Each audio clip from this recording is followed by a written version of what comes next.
Gusto mo ba magpalawagan? Scam ba ang palawagan? Gusto mo ba sumali?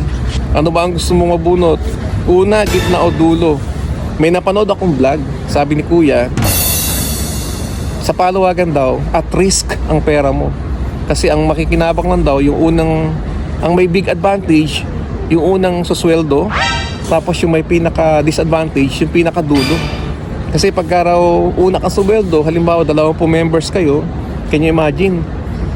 Pumapaldo ka ng pera, wala ka namang inuhulog, sa'yo lahat yun. O, di ba? Hindi ka tulad sa bangko na pag may kinuha kang pera, may tubo. Kasi utang. Yun naman daw nasa dulo, at risk yung pera mo kasi hindi mo alam, di ba? Hulog ka ng hulog ng buong taon, tapos yung sumweldo biglang hindi na naghulog, yari ang buto-buto. Something happen, may nagkasakit, hindi na nakahulog, yari. Tapos ikaw, naubos mo na yung panghulog mo, kakahulog sa buong taon, hindi ka pa sumusweldo. So ikaw daw yung may pinaka biggest disadvantage. Totoo ba yun? Pabor ka ba sa statement na yun? Comment down below. Ito pang nakita ko sa isang comment doon ni ate. Kung sasali ka sa palawagan dito, especially malaki na yung mga bigayan. Kasi dito may $100 bi-weekly. Kasi bi-weekly ang sahod dito. May $200 bi-weekly. May $500 bi-weekly. So, malaking pera na.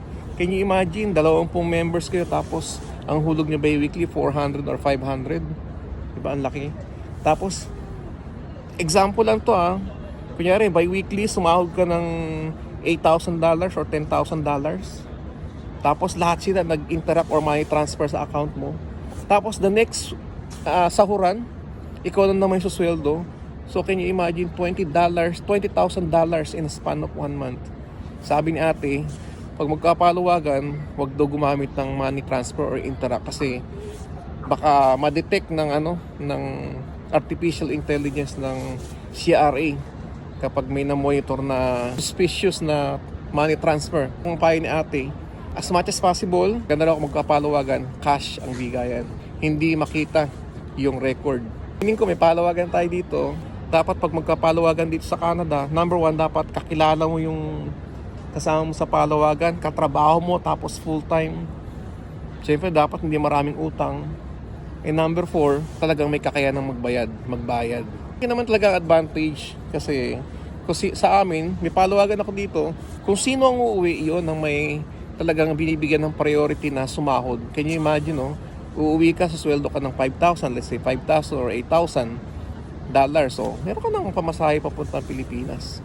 Hindi ka na mag-iisip ng pamasahe mo sa aeroplano. Dulo naman daw, sabi niya, disadvantage kasi hulog ka raw ng hulog buong taon tapos yung pera mo hindi naman nalalago, hindi nag-grow. Ano naman yun? Bunutan naman kasi, kuya. Bunutan naman. Tsaka ako, para sa akin, gusto ko yung bandang dulo. Kasi pag wala akong paluwagan, nagagastos ko yung pera.